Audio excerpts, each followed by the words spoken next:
Cuando las personas escuchan hablar sobre Apocalipsis, generalmente piensan en sucesos catastróficos y desean que no se cumpla, que sea un mito antiguo o una historia de terror que nunca ocurrirá. Sin embargo, desde su mismo comienzo, el último libro de la Biblia nos dice que es la revelación de Jesucristo que Dios le dio para manifestar a sus siervos las cosas que deben suceder pronto. Revelar significa quitar el velo, es decir, hacer visible y entendible algo que estaba oculto. Ahora, Apocalipsis no es cualquier revelación. Es la revelación que hace Jesucristo, la cual, a su vez, no le es propia, sino que le fue entregada por el Padre, por lo que a cualquiera que se diga cristiano le debería interesar.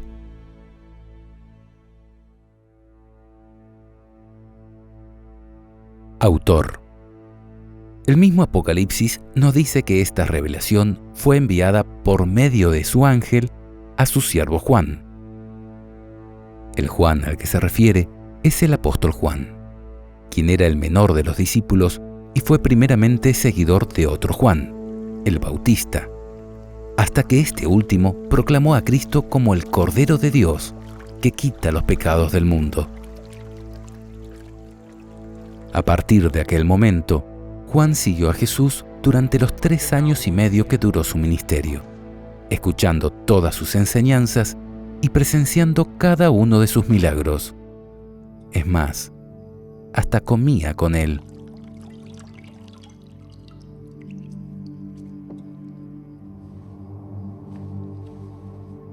Junto con Santiago y Pedro, fue uno de los discípulos que Cristo escogió para que lo acompañaran en sus momentos más álgidos, como los que vivió en el Monte de la Transfiguración y en el Getsemaní. Sin embargo, este apóstol, de entre todos, fue el único que se mantuvo firme, contemplando de cerca a su maestro, mientras era enjuiciado por el Sanedrín, algo así como la curia judía de aquel momento, y condenado a muerte por los gobernantes romanos.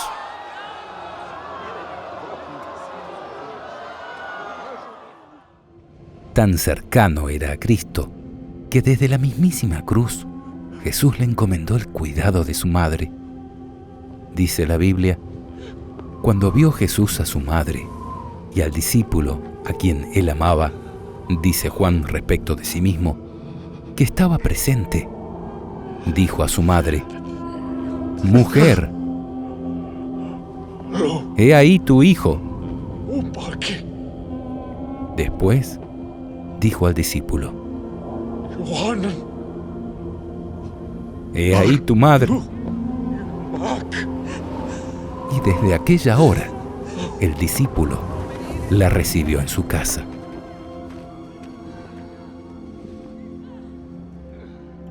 Según los registros bíblicos, complementados por la tradición cristiana primitiva, Juan fue el único de los apóstoles que no murió asesinado por los gobernantes y religiosos de aquella época.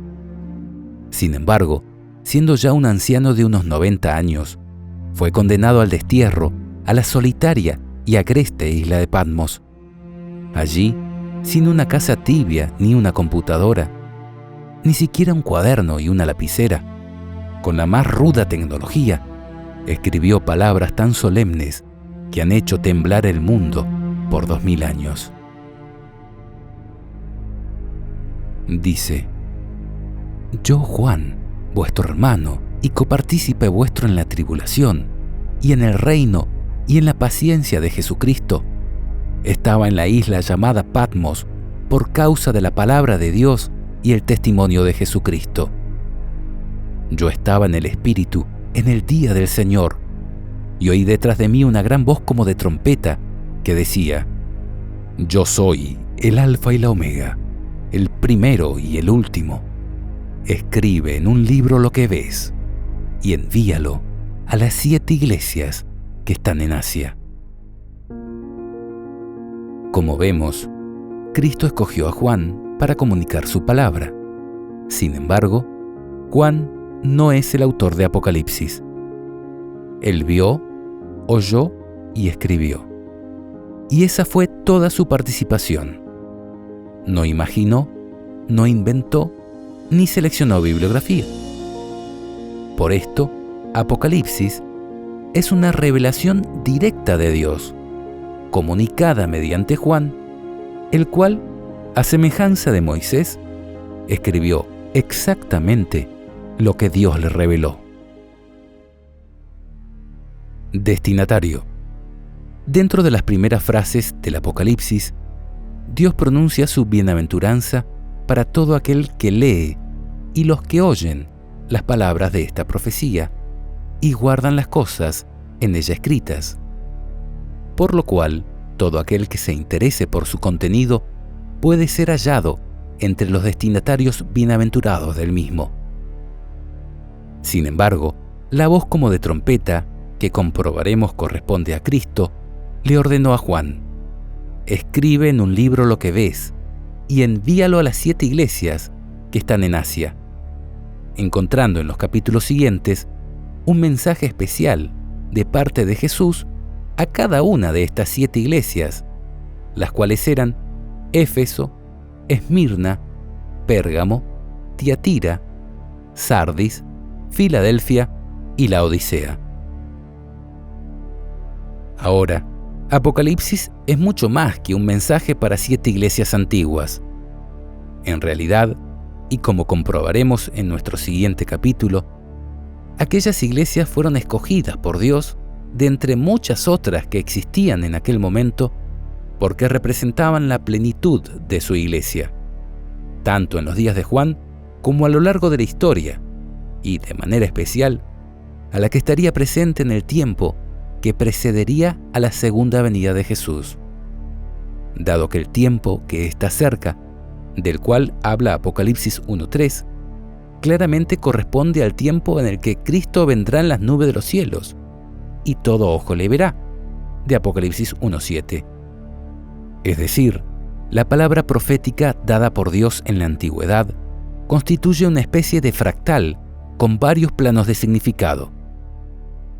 Uno aplicable al tiempo en el que fue dada la profecía, otro que es útil a lo largo de la historia, y un tercer cumplimiento especialmente importante para nosotros en el fin de los tiempos, es decir, en el tiempo en el cual la segunda venida de Jesús está realmente cerca,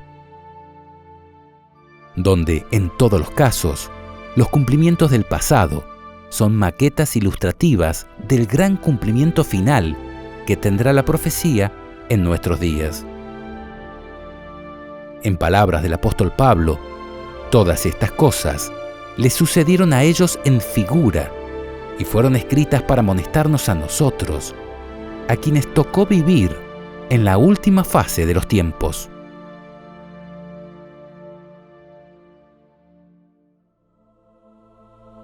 El saludo de Dios. Dentro del mensaje introductorio, Juan transmite un saludo de parte de Dios hacia su iglesia, nombrando 3 entidades.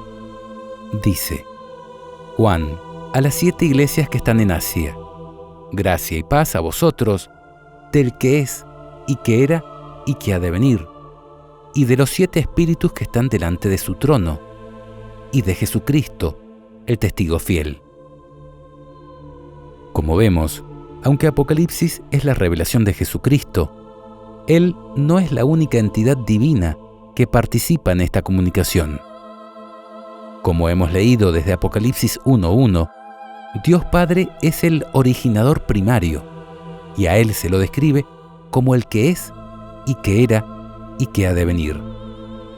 Es en alusión a que existe por sí mismo, sin origen ni dependencia en ningún otro ser. Era porque ha existido desde la eternidad, y ha de venir porque existirá por la eternidad. Ahora, además de Jesucristo y el Padre, encontramos una tercera entidad divina que también envía saludos a la Iglesia, identificada como los 7 espíritus que están delante de su trono. ¿De quién se trata? La palabra de Dios utiliza el número 7 como símbolo de plenitud. Por esto, la expresión 7 espíritus no hace referencia a 7 espíritus diferentes, sino más bien a la plenitud del espíritu.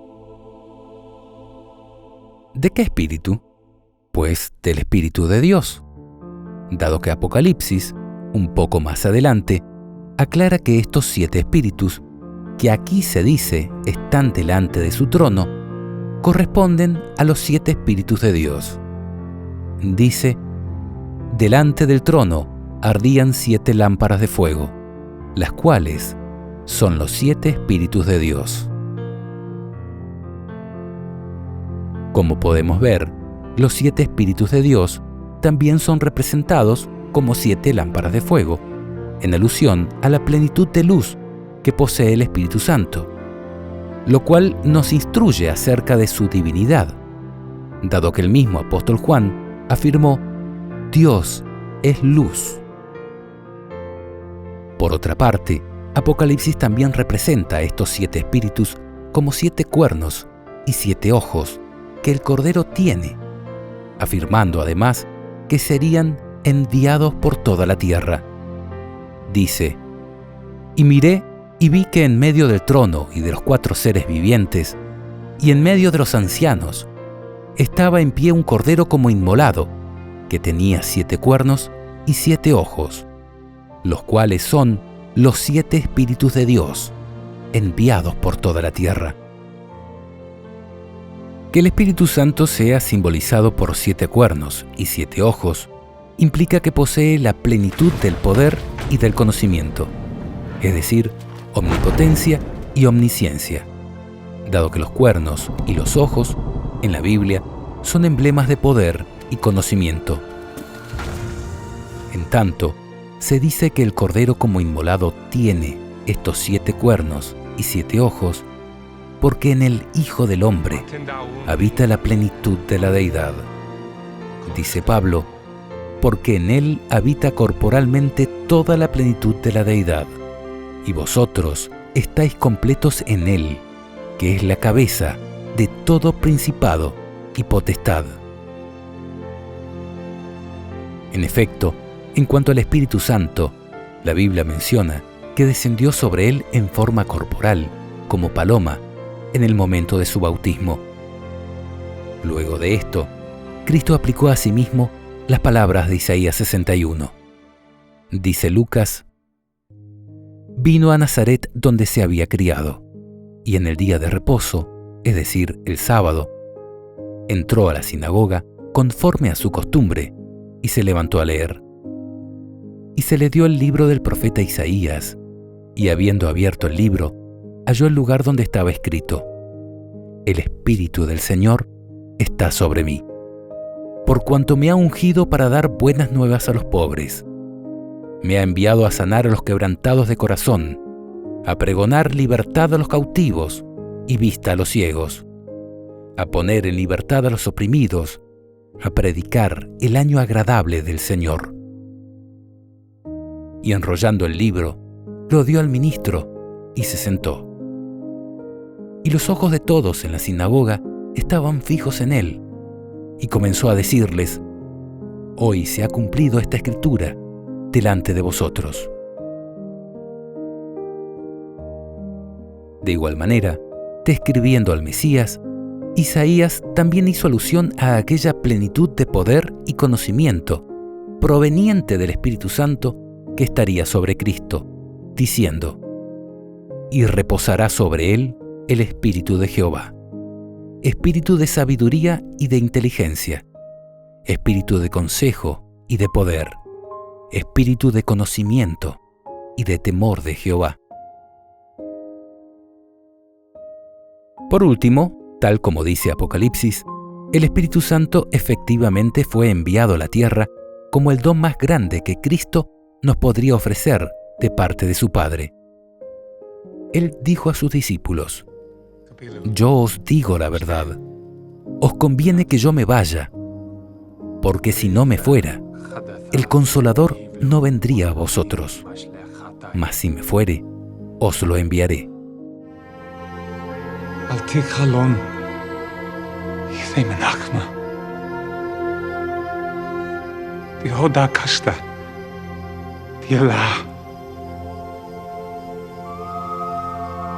Ithei huminaba. Cuando venga el Espíritu de verdad, Él os guiará a toda la verdad, porque no hablará de su propia cuenta, sino que hablará todo lo que oyere, y os hará saber las cosas que habrán de venir. Él me glorificará, porque tomará de lo mío y os lo hará saber. Todo lo que tiene el Padre es mío. Por eso dije que tomará de lo mío y os lo hará saber. La escritora Elena de White explica: al describir a sus discípulos la obra y el cargo del Espíritu Santo, Jesús trató de inspirarles el gozo y la esperanza que alentaba su propio corazón. Se regocijaba por la ayuda abundante que había provisto para su iglesia. El Espíritu Santo era el más elevado de todos los dones que podía solicitar de su Padre para la exaltación de su pueblo. El Espíritu iba a ser dado como agente regenerador, y sin esto, el sacrificio de Cristo habría sido inútil. El poder del mal se había estado fortaleciendo durante siglos, y la sumisión de los hombres a este cautiverio satánico era asombrosa.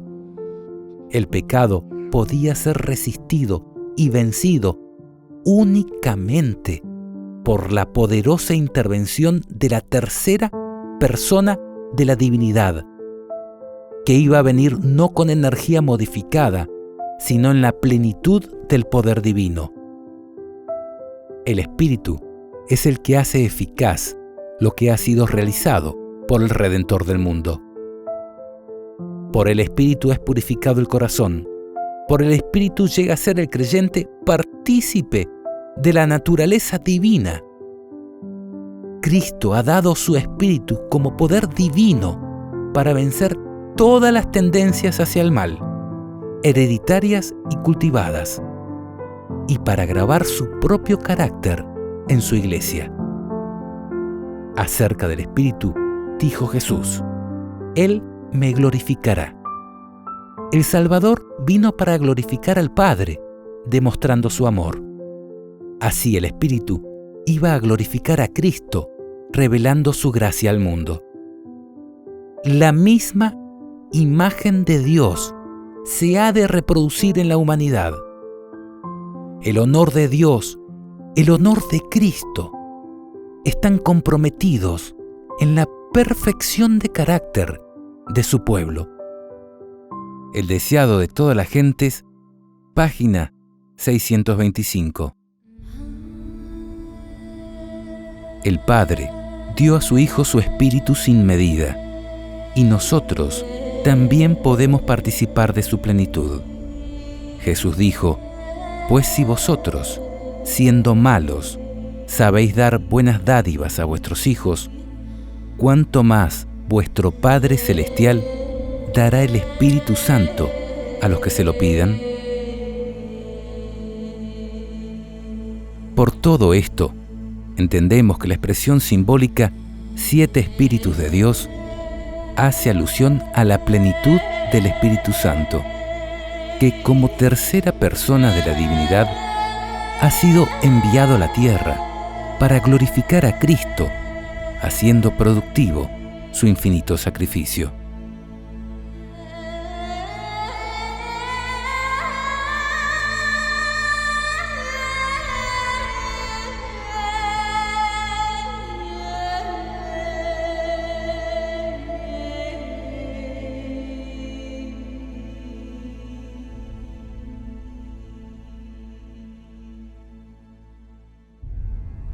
El día del Señor.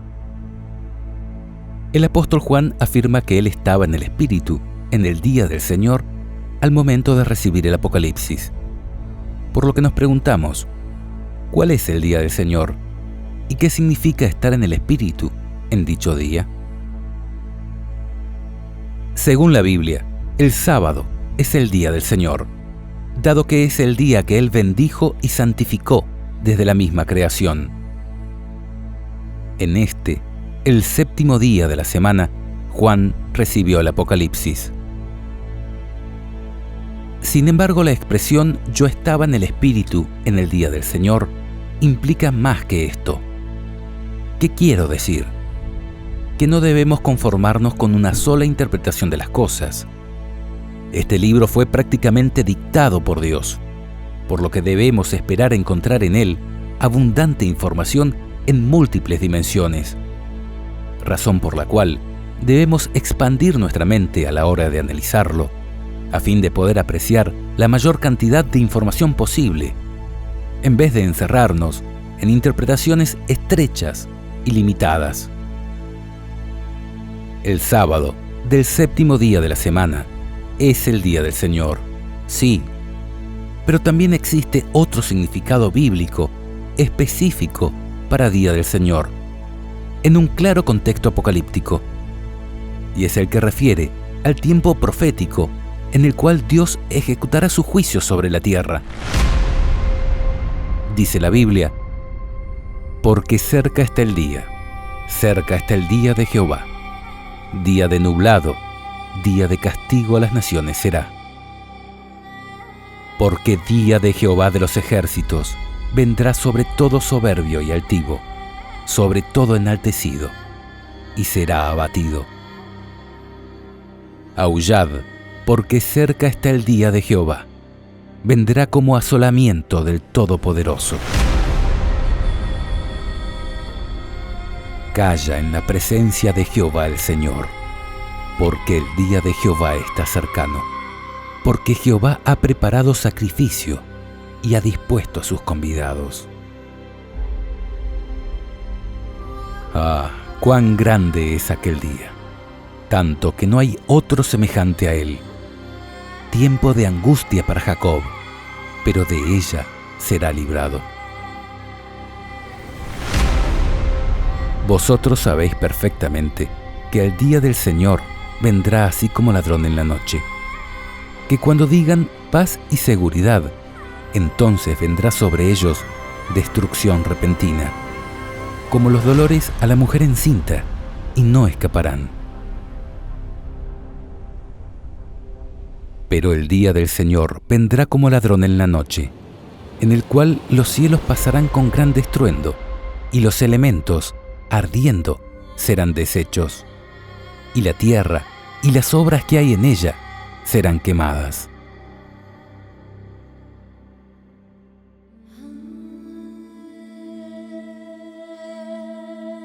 Este particular día del Señor era simbolizado dentro de las santas convocaciones del santuario hebreo por el día de expiación, el cual se celebraba a los 10 días del séptimo mes del calendario hebreo, día que también era considerado un estricto sábado por orden de Dios, independientemente del día de la semana en que cayera. Dice la Biblia, habló Jehová a Moisés diciendo, a los 10 días de este mes séptimo será el día de expiación. Tendréis santa convocación, y afligiréis vuestras almas, y ofreceréis ofrenda encendida a Jehová. Ningún trabajo haréis en este día, porque es día de expiación, para reconciliaros delante de Jehová vuestro Dios. Porque toda persona que no se afligiere en este mismo día, será cortada de su pueblo. Y cualquier persona que hiciere trabajo alguno en este día, yo destruiré a tal persona de entre su pueblo. Ningún trabajo haréis. Estatuto perpetuo es por vuestras generaciones, en donde quiera que habitéis. Día de reposo será a vosotros, y afligiréis vuestras almas, comenzando a los 9 días del mes en la tarde. De tarde a tarde guardaréis vuestro reposo.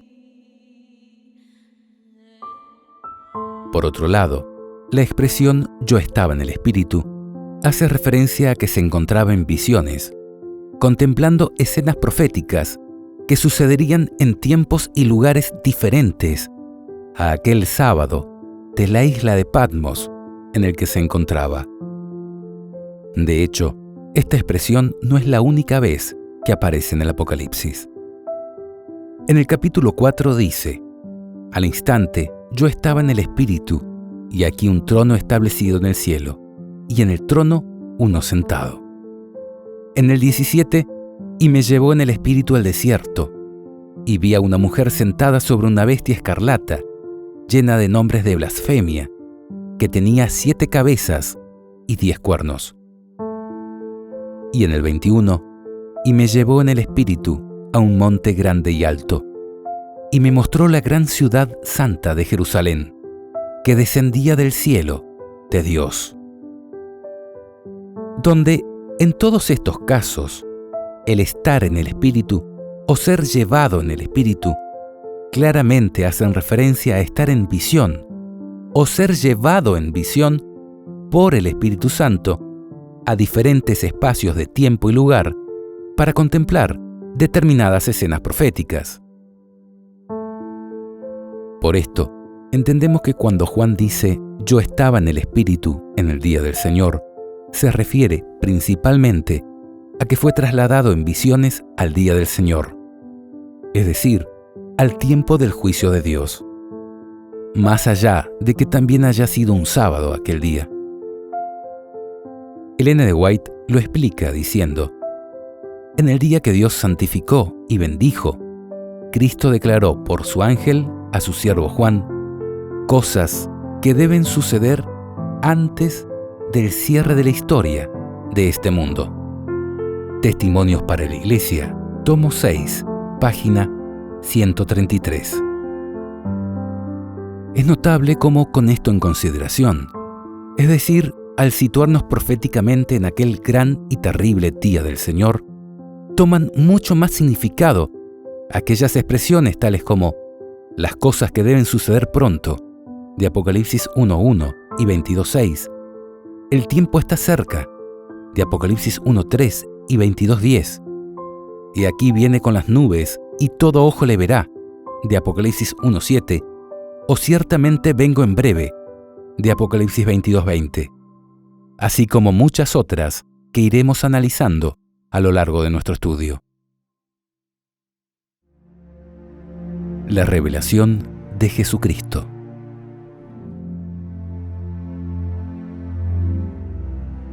Jesús es el centro sobre el cual gira Apocalipsis. Por esto, en su primer capítulo, Cristo se presenta con atavíos cargados de simbología.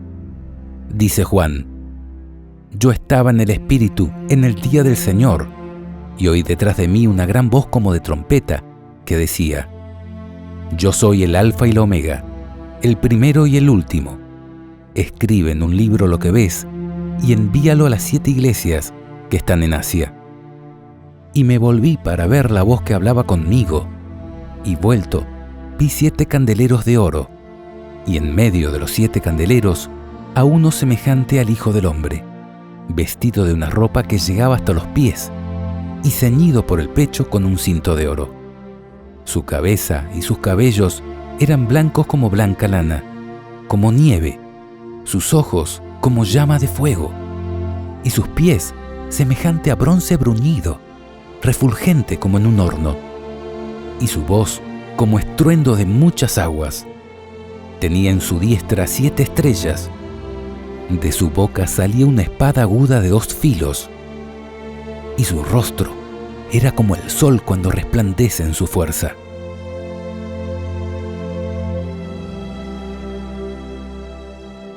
Juan, unos 70 años antes, había compartido más de 3 años la vida con Jesús.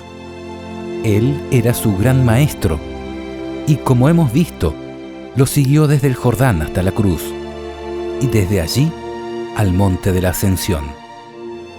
Sin embargo, ahora no puede soportar su gloria, y dice: «Cuando le vi, caí como muerto a sus pies. Y él puso su diestra sobre mí, diciéndome: No temas, yo soy el primero y el último, el que vivo y estuve muerto, mas he aquí que vivo por los siglos de los siglos. Amén. Y tengo las llaves de la muerte y del Hades». Sin lugar a dudas, este magnífico ser es Cristo Jesús, dado que Él es el único que no solo ha estado muerto y vivió, sino que vive por los siglos de los siglos y tiene las llaves de la muerte y del Hades. Ahora, ¿cuál es el significado de los símbolos con los que Cristo se manifiesta? Voz como de trompeta.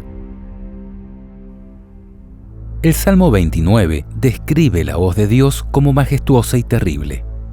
Sin embargo, entendemos que la expresión como de trompeta no tiene que ver únicamente con una voz potente. Las trompetas en la Biblia simbolizan anuncios, por lo que una voz como de trompeta es una voz que trae anuncios. Justamente en relación al día del Señor, entendiendo este como el periodo profético en el que Dios entra en juicio con su pueblo, dentro de las fiestas solemnes de Jehová había un día en el que sonaban trompetas para anunciar que dicho juicio se aproximaba.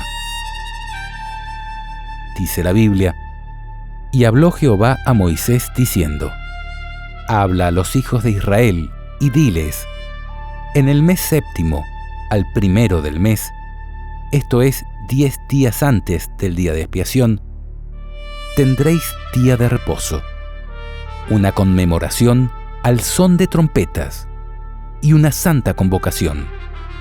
Ningún trabajo de siervos haréis, y ofreceréis ofrenda encendida a Jehová. Además de esta fiesta anual de trompetas, en el año del jubileo también sonaban trompetas en el mismo día de expiación.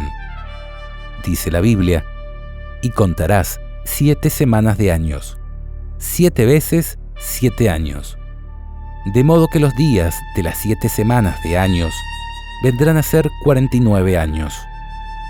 Entonces harás tocar fuertemente la trompeta en el mes séptimo, a los 10 días del mes. El día de la expiación haréis tocar la trompeta por toda vuestra tierra. Y santificaréis el año 50, y pregonaréis libertad en la tierra a todos sus moradores. Ese año será de jubileo, y volveréis cada uno a vuestra posesión, y cada cual volverá a su familia.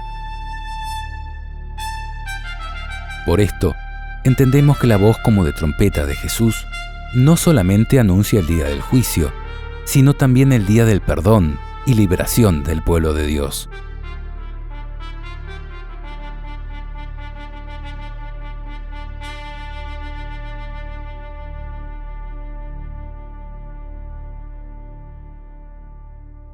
Siete candeleros de oro.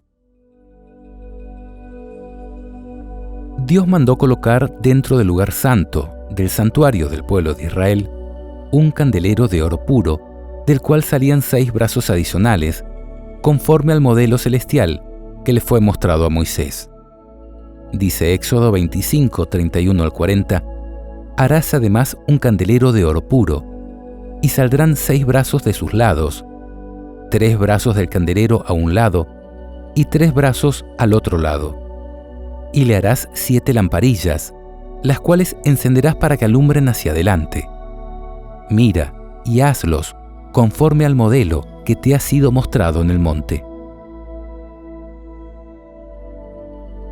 Al relacionar estos textos, podemos entender que Cristo se encontraba en el lugar santo del santuario celestial cuando comienza la visión del Apocalipsis. Sin embargo, aunque esto en principio parece correcto, tampoco debemos ser de entendimiento estrecho en este punto, dado que el propio Jesús, en este mismo capítulo de Apocalipsis, anuncia cuál es el significado, es decir, qué simbolizan los 7 candeleros de oro.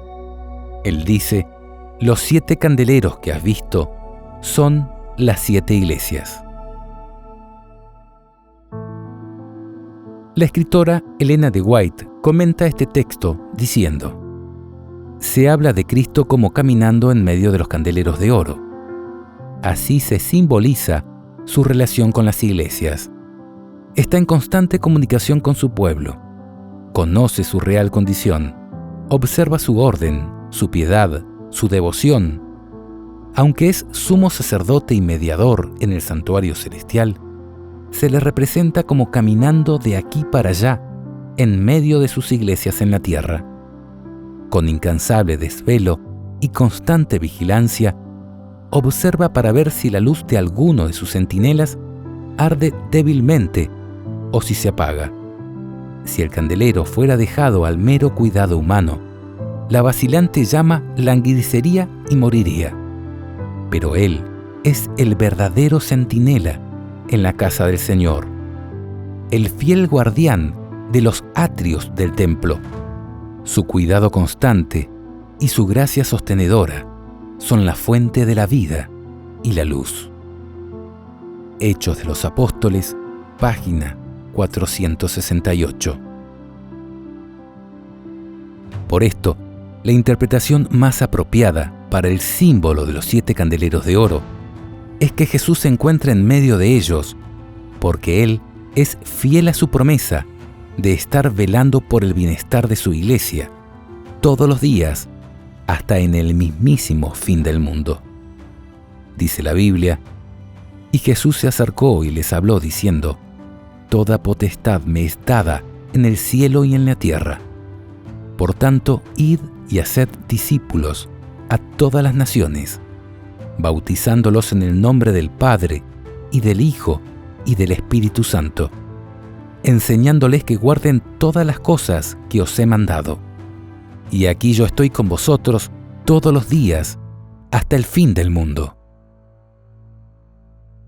Entonces, si los 7 candeleros representan las 7 iglesias, y éstas llegan hasta el fin del mundo, debemos abrir nuestra mente a posibles cumplimientos, no solo dentro del tiempo en el que Cristo ofició dentro del lugar santo, intercediendo ante el Padre como nuestro sumo sacerdote, sino también en el tiempo representado por el día de expiación, en el que Jesús descorre el velo hacia el lugar santísimo y se presenta ante el Padre como nuestro abogado, es decir, durante el juicio de Dios, quedando la iglesia en el lugar santo de las cosas sagradas con el velo quitado. Elena de White lo explica de la siguiente manera: las verdades de este libro se dirigen a los que viven en estos últimos días. Nos encontramos en el lugar santo de las cosas sagradas con el velo quitado. No hemos de estar afuera, hemos de entrar, no en forma descuidada, con pensamientos irreverentes, no con pasos impetuosos, sino con reverencia y piadoso temor. Nos acercamos al tiempo en que las profecías del libro del Apocalipsis han de cumplirse. Testimonios para los ministros, página 113. Ropa que llegaba hasta los pies con un cinto de oro. Entendemos que se trata de un ropaje de lino, dado que el profeta Daniel, en una visión complementaria a esta, dijo: alcé mis ojos y miré, y aquí un varón vestido de lino, y ceñidos sus lomos de oro de Ufaz. Es decir, una vestimenta muy similar a aquella que debía usar el sumo sacerdote cuando oficiaba dentro del lugar santísimo durante el día de expiación. Dijo Dios respecto de Aarón: se vestirá la túnica santa de lino, y sobre su cuerpo tendrá calzoncillos de lino, y se ceñirá el cinto de lino, y con la mitra de lino se cubrirá. Son las santas vestiduras. Con ellas se ha de vestir después de lavar su cuerpo con agua. Lo cual confirma que Apocalipsis es dado en el contexto del día de expiación, porque de acuerdo con Éxodo 28, durante el tiempo ordinario, el sumo sacerdote debía usar una vestimenta adornada con toda clase de piedras preciosas. Sin embargo, como acabamos de leer, durante el día de expiación, este mismo sumo sacerdote debía colocarse una vestimenta mucho más simple, de lino fino, muy similar a la que posee Cristo aquí, en el contexto de Apocalipsis 1 y Daniel 10. ¿Y qué en cuanto al cinto de oro que lleva en esta ocasión? Pues constituye otro elemento simbólico que también apunta a un tiempo de juicio. Isaías dice: «Y será la justicia cinto de sus lomos, y la fidelidad ceñidor de su cintura». Cabellos como blanca lana. El profeta Daniel presenta a Dios Padre con una apariencia muy similar, diciendo: «Estuve mirando hasta que fueron puestos tronos, y se sentó un anciano de días, cuyo vestido era blanco como la nieve, y el pelo de su cabeza como lana limpia. Su trono llama de fuego, y las ruedas del mismo fuego ardiente. Un río de fuego procedía y salía de delante de él. Millares de millares le servían, y millones de millones asistían delante de él. El juez se sentó, y los libros fueron abiertos». En consecuencia, los cabellos como blanca lana, más que experiencia y largura de años, describen el contexto judicial del cual trata la escena profética, dado que en la antigüedad los jueces usaban este tipo de atavíos durante su actuación judicial. De hecho, aún en la actualidad, en algunos tribunales de la justicia británica, los funcionarios judiciales continúan utilizando pelucas blancas, con pesados rulos que caen por debajo de los hombros para dar solemnidad a sus actuaciones judiciales.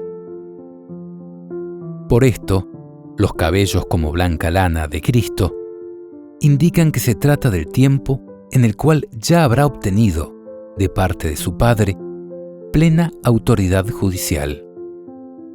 Él dijo a quienes le perseguían: «De cierto os digo, no puede el Hijo hacer nada por sí mismo, sino lo que ve hacer al Padre. Porque todo lo que el Padre hace, también lo hace el Hijo igualmente. Porque el Padre a nadie juzga, sino que todo el juicio dio al Hijo. Porque como el Padre tiene vida en sí mismo, así también ha dado al Hijo tener vida en sí mismo. Y también le dio autoridad de hacer juicio, por cuanto es el Hijo del Hombre». Y el apóstol Pedro, hablando de esto, dijo: «Nos mandó que predicásemos al pueblo y testificásemos que Él es el que Dios ha puesto por juez de vivos y muertos». Por su parte, el apóstol Pablo identificó a Cristo como juez en el contexto del gran día del Señor. Dice: «Dios, habiendo pasado por alto los tiempos de esta ignorancia, ahora manda a todos los hombres en todo lugar que se arrepientan, por cuanto ha establecido un día, el día del Señor, en el cual juzgará al mundo con justicia, por aquel varón a quien designó, dando fe a todos con haberle levantado de los muertos». Ojos como llama de fuego.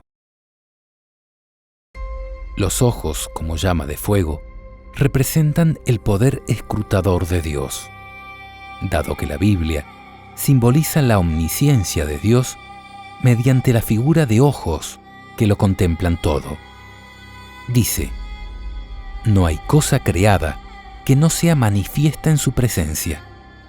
Antes bien, todas las cosas están desnudas y abiertas a los ojos de aquel a quien tenemos que dar cuenta».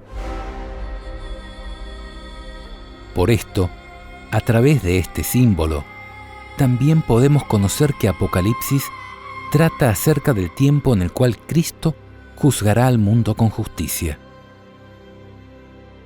Dice Pablo: «Pero por tu dureza y por tu corazón no arrepentido, atesoras para ti mismo ira para el día de la ira y de la revelación del justo juicio de Dios, el cual pagará a cada uno conforme a sus obras, en el día en que Dios juzgará por Jesucristo los secretos de los hombres.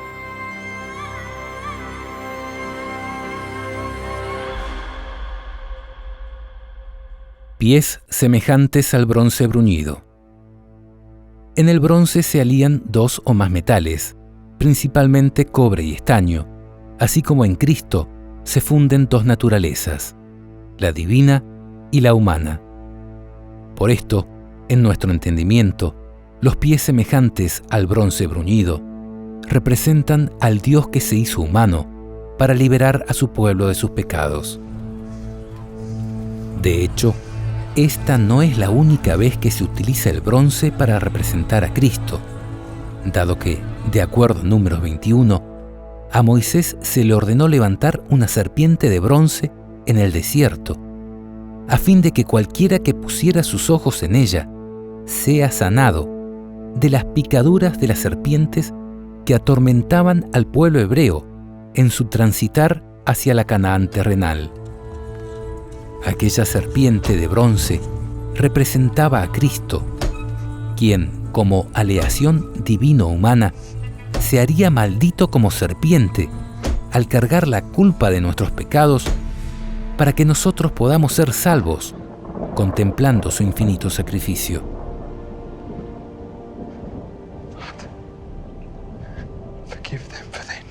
Ahora, este aspecto de Cristo también alcanza un significado muy especial en los últimos días, porque así como en la gran aflicción que le provocaba las picaduras de serpiente al pueblo hebreo en su transitar hacia la Canaán terrenal, todo el que miraba a la serpiente de bronce alcanzaba sanidad.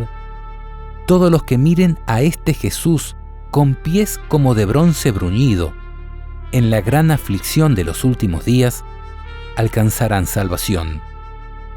Gran aflicción que tendrá que sufrir el pueblo de Dios en su transitar hacia la Canaán celestial, y que será provocada justamente por aquella serpiente antigua llamada Diablo y Satanás. Entonces, que Cristo se presente con pies de bronce bruñido en el contexto de Apocalipsis indica que el pueblo de Dios tiene esperanza en Él.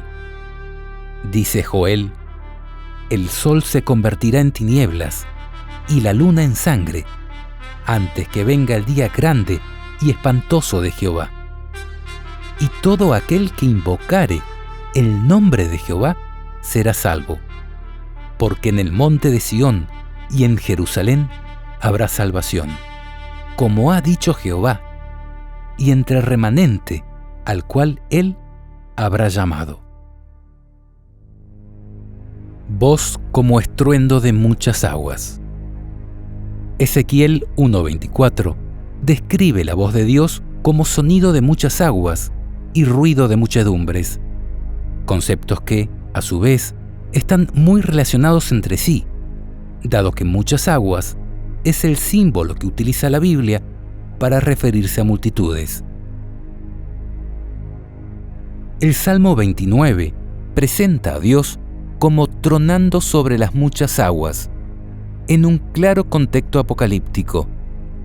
Y el profeta Joel, citado anteriormente, dice: porque he aquí que en aquellos días y en aquel tiempo en que haré volver la cautividad de Judá y de Jerusalén, reuniré a todas las naciones y las haré descender al valle de Josafat, y allí entraré en juicio con ellas a causa de mi pueblo. Muchos pueblos en el valle de la decisión, porque cercano está el día de Jehová en el valle de la decisión. El sol y la luna se oscurecerán, y las estrellas retraerán su resplandor. Y Jehová rugirá desde Sión, y dará su voz desde Jerusalén, y temblarán los cielos y la tierra, pero Jehová será la esperanza de su pueblo y la fortaleza de los hijos de Israel. Como vemos, el significado de la descripción que realiza Apocalipsis sobre la voz de Cristo apunta nuevamente al gran y terrible día del Señor, en el que Dios entrará en juicio con las naciones.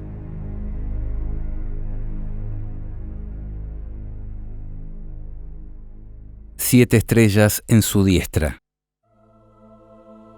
Según Apocalipsis 1:20, las 7 estrellas simbolizan a los ángeles de las 7 iglesias. Ahora, ¿qué representan los ángeles de las iglesias? En la Biblia muchas veces se utiliza la palabra estrella para referirse a seres celestiales. Por ejemplo, Apocalipsis dice en relación al diablo, su cola arrastraba la tercera parte de las estrellas del cielo y las arrojó sobre la tierra. Y más adelante, y fue lanzado fuera el gran dragón, la serpiente antigua, que se llama Diablo y Satanás, y sus ángeles fueron arrojados con él. Sin embargo, la Biblia también usa la palabra estrella para referirse a personas que se encuentran en posiciones de liderazgo. Por ejemplo, respecto de los hermanos de José, patriarcas de las 12 tribus de Israel, dice: soñó José aún otro sueño, y lo contó a sus hermanos, diciendo: he aquí he soñado otro sueño, y aquí que el sol y la luna, y 11 estrellas se inclinaban a mí. Y lo contó a su padre y a sus hermanos, y su padre le reprendió y le dijo: ¿qué sueño es este que soñaste? ¿Acaso vendremos yo y tu madre y tus hermanos a postrarnos en tierra ante ti? En definitiva, la Biblia utiliza el término estrella para referirse tanto a seres celestiales como a seres humanos que ocupan posiciones de liderazgo. Cuando estos seres dejan de ser fieles al mandato divino, se les considera estrellas caídas o errantes. Tal es el caso de Lucifer y sus demonios, como de otras personas que desde la antigüedad han intentado infiltrarse en la Iglesia de Cristo para dominarla y corromperla. Dice la Biblia: estos son estrellas errantes, para las cuales está reservada eternamente la oscuridad de las tinieblas. Por esto, que Cristo se presente teniendo las 7 estrellas en su mano derecha, indica que en este tiempo de suprema importancia, Él está al frente de su pueblo, teniendo absoluto control sobre sus dirigentes.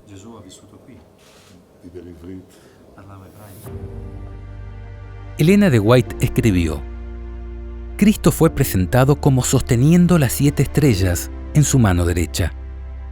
Esto nos asegura que ninguna iglesia que sea fiel a su cometido necesita temer la destrucción, porque ninguna estrella que tiene la protección del Omnipotente puede ser arrancada de la mano de Cristo. El que tiene las 7 estrellas en su diestra dice estas cosas. Apocalipsis 2:1. Estas palabras son dirigidas a los maestros de la Iglesia, a aquellos a quienes Dios confió pesadas responsabilidades. Las dulces influencias que han de abundar en la Iglesia están vinculadas estrechamente con los ministros de Dios, quienes deben revelar el amor de Cristo. Las estrellas del cielo están bajo su dirección, las llena de luz, guía y dirige sus movimientos. Si no lo hiciera, llegarían a ser estrellas caídas. Así es con sus ministros.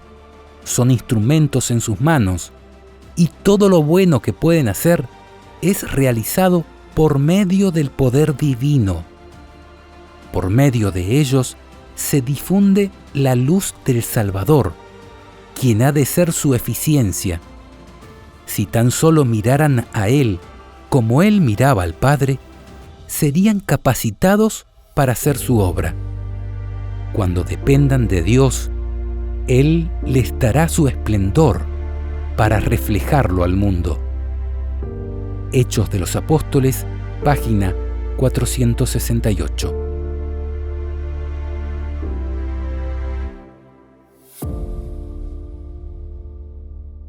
En su boca, una espada de 2 filos.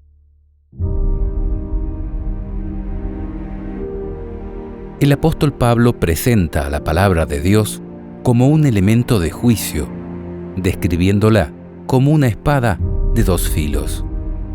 Dice: la palabra de Dios es viva y eficaz, más cortante que toda espada de 2 filos, y penetra hasta partir el alma y el espíritu, las coyunturas y los tuétanos, y discierne los pensamientos y las intenciones del corazón. Y no hay cosa creada que no sea manifiesta en su presencia. Antes bien, todas las cosas están desnudas y abiertas a los ojos de aquel a quien tenemos que dar cuenta. Y el propio Jesús afirmó: el que me rechaza y no recibe mis palabras, tiene quien le juzgue. La palabra que he hablado, ella le juzgará en el día postrero. Como vemos, existe una relación directa entre la palabra de Dios y Jesucristo, dado que Él mismo es identificado como la palabra o el verbo de Dios. Dice: al principio existía la palabra, y la palabra estaba junto a Dios, y la palabra era Dios. Todas las cosas fueron hechas por medio de la palabra, y sin ella no se hizo nada de todo lo que existe. Y la palabra se hizo carne y habitó entre nosotros. Por esto, aquella palabra que nos creó y se entregó por nosotros, será quien nos juzgará en el gran y terrible día de Jehová. Cuando se presenta a Cristo viniendo para ejecutar su ira sobre las naciones, Apocalipsis dice: entonces vi el cielo abierto, y aquí un caballo blanco, y el que lo montaba se llamaba Fiel y Verdadero, y con justicia juzga y pelea. Sus ojos eran como llama de fuego. De su boca sale una espada aguda para herir con ella las naciones. Y él las regirá con vara de hierro, y él pisa el lagar del vino del furor y de la ira del Dios Todopoderoso. Por esto, la espada aguda que sale de su boca apunta nuevamente al tiempo en el que Cristo ejecutará su juicio sobre los impíos. Isaías, hablando del Mesías, dice: juzgará con justicia a los pobres, y arguirá con equidad por los mansos de la tierra, y herirá la tierra con la vara de su boca, y con el espíritu, es decir, el soplo de sus labios, matará al impío. Rostro como el sol. Dios se define a sí mismo como un Dios de luz. Dice la Biblia: Dios es luz, y no hay ningunas tinieblas en él. Él revela lo profundo y lo escondido, conoce lo que está en tinieblas, y con él mora la luz. Él es el único que tiene inmortalidad, que habita en luz inaccesible. También Apocalipsis, al describir la ciudad de Dios, la Nueva Jerusalén, dice: la ciudad no tiene necesidad de sol ni de luna que brillen en ella, porque la gloria de Dios la ilumina, y el Cordero es su lumbrera. Sin embargo, la Biblia también vincula este aspecto del rostro de Cristo con lo que venimos exponiendo en relación a que Apocalipsis es un libro escrito en el contexto de los juicios de Dios, más específicamente en relación a su etapa ejecutiva. Dice Malaquías: porque he aquí viene el día, ardiente como un horno, y todos los soberbios y todos los que hacen maldad serán estopa. Aquel día que vendrá los abrazará, ha dicho Jehová de los ejércitos. y no les dejará ni raíz ni rama. Mas a vosotros, los que teméis mi nombre, nacerá el sol de justicia, y en sus alas traerá salvación. Y saldréis y saltaréis como becerros de la manada. Hollaréis a los malos, los cuales serán ceniza bajo las plantas de vuestros pies, en el día que yo actúe, ha dicho Jehová de los ejércitos. Entonces, en este contexto, el rostro como de sol de Cristo representa la misericordia y la salvación de Dios hacia los justos en el día de su ira, en contraste con la espada de su boca, que será la recompensa de los impíos. En resumen, a lo largo de las 10 descripciones que menciona Apocalipsis, al presentar a Jesucristo, podemos apreciar en todas ellas atributos de Dios en la persona de Jesús, el cual se revela ante su amado discípulo con apariencia humana, pero en gloria divina, en un claro contexto del gran y terrible día de Dios. Es importante destacar que el profeta Daniel, unos 700 años antes, ya había descrito a Jesús de una manera muy similar, en el contexto de visiones sobre lo que ocurriría con el pueblo de Dios en el fin de los días. Dice Daniel: en el día 24 del primer mes, estando a orillas del río grande, el Tigris, levanté los ojos para ver. Vi esto: un hombre vestido de lino, ceñido los lomos de oro puro.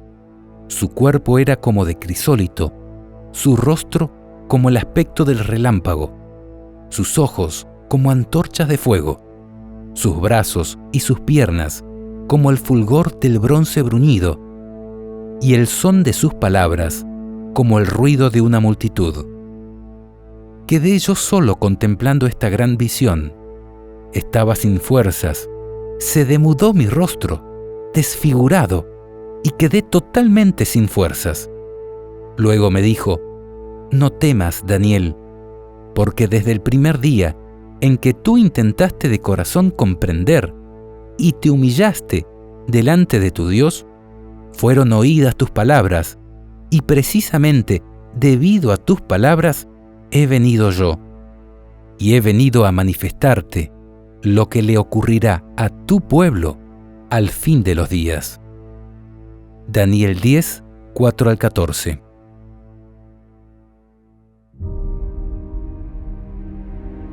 Elena de White comenta: esta descripción es similar a la que fue dada por Juan cuando Cristo se le reveló en la isla de Patmos. Un personaje nada menor que el Hijo de Dios fue el que le apareció a Daniel. Nuestro Señor viene con otro mensajero celestial para enseñar a Daniel lo que ha de acontecer en los días finales. Las grandes verdades reveladas por la palabra del Redentor están destinadas a aquellos que investigan la verdad para encontrar los tesoros escondidos. Daniel era un hombre de edad. Su vida había transcurrido entre las fascinaciones de una corte pagana, y su mente estaba fatigada con los asuntos de un gran imperio. Sin embargo, él se aparta de todas estas cosas para afligir su alma delante de Dios y buscar un conocimiento de los propósitos del Altísimo. Y en respuesta a sus súplicas, se le envía luz de las cortes del cielo, destinada a aquellos que vivieran en los días finales. ¿Con qué fervor, pues, debiéramos buscar a Dios, a fin de que Él nos abra nuestro entendimiento para comprender las verdades que nos fueron traídas del cielo? La edificación del carácter, página 48.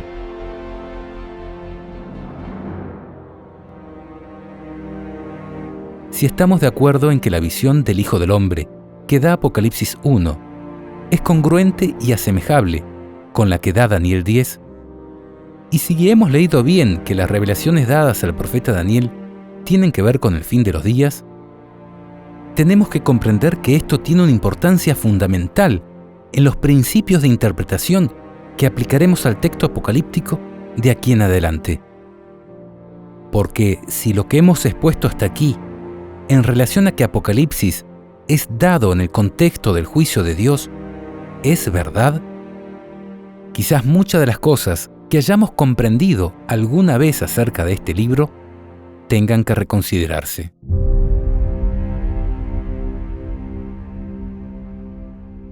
El tiempo del Apocalipsis.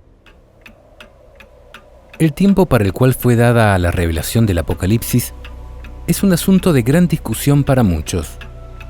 Algunos aplican casi todo a un pasado remoto, otros lo llevan a un futuro lejano, y pocos lo aplican a sus vidas.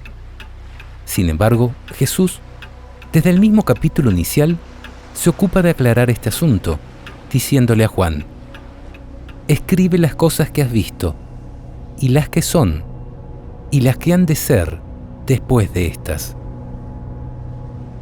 Es decir, las cosas que Dios le reveló a Juan claramente se aplican a un presente y a un futuro determinado.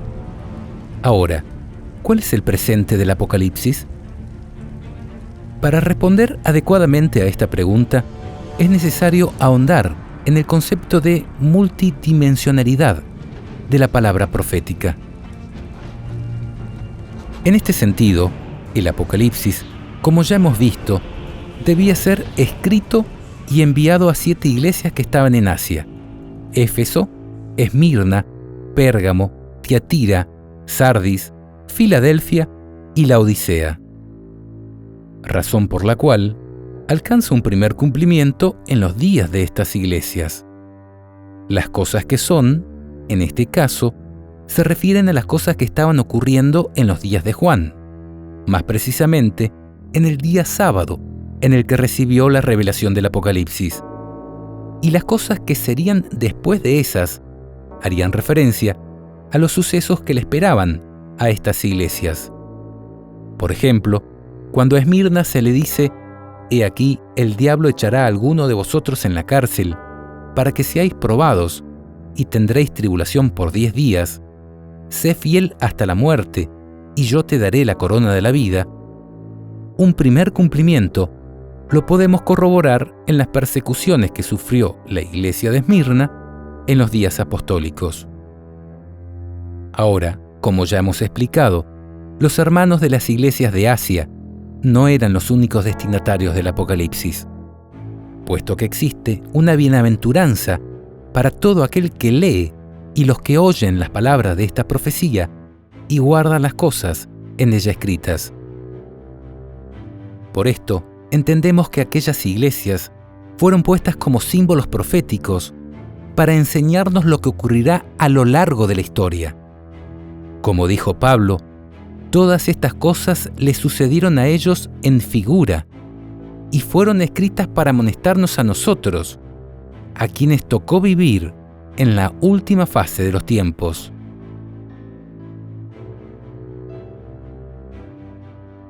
En este otro sentido, también podemos entender el presente del Apocalipsis en los días de Juan, pero las cosas que sucederían después se verificarían en los sucesos que le tocaría vivir a la iglesia a lo largo de la historia y hasta el regreso de Cristo. Volviendo al ejemplo anterior, en este segundo cumplimiento profético, Esmirna vendría a representar lo que le tocaría vivir a la iglesia en un periodo de tiempo futuro, que, como veremos luego, se verificaría aproximadamente entre el 100 y el 313 después de Cristo. Ahora, también debemos considerar otro tiempo inicial para el Apocalipsis, y es el que refiere al presente profético, dado que Juan fue transportado en visiones a un tiempo diferente al suyo. Por esto, tenemos que poner atención a los detalles del contexto de la revelación para poder identificar a qué tiempo de la historia fue transportado el apóstol. Ya hemos comentado que la expresión «yo estaba en el Espíritu en el día del Señor», que aparece en Apocalipsis 1:10, se refiere no solo a que Juan estaba adorando a Dios en el 7º día de la semana, sino también a que fue transportado en visiones al tiempo del juicio de Dios, representado en el sistema festivo del santuario terrenal por el día de expiación, auténtico sábado y día del Señor en todas sus implicancias.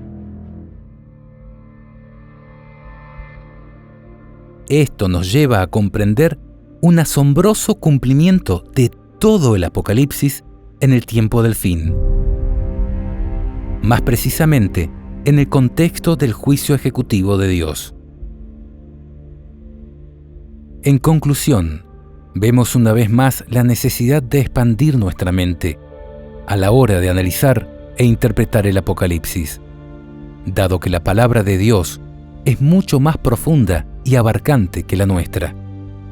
Debemos, por tanto, comprender esto y comprender que el Jesús que reveló el Apocalipsis es el mismo que contestó sobre las señales que indicarían la inminencia de la destrucción de Jerusalén y las que anunciarían el fin del mundo en un solo discurso.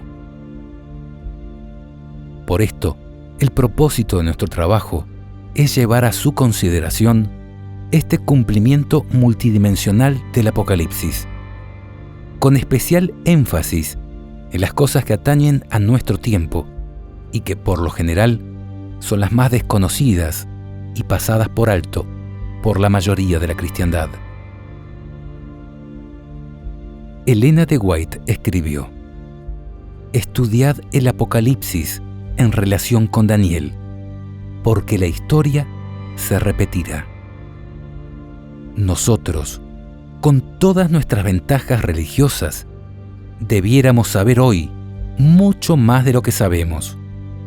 Los ángeles anhelan mirar las verdades que son reveladas a aquellos que, con corazón contrito, investigan la palabra de Dios y oran para obtener mayores longitudes y anchuras y profundidades y alturas del conocimiento que solo el Señor puede dar.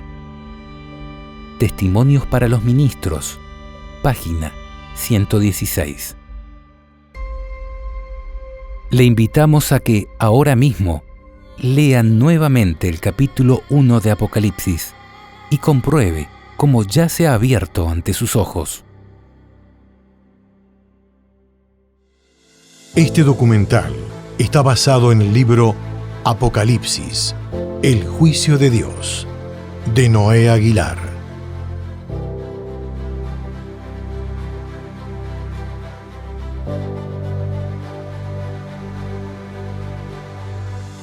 Descárgalo gratis en diloalmundo.org. También disponible en Amazon.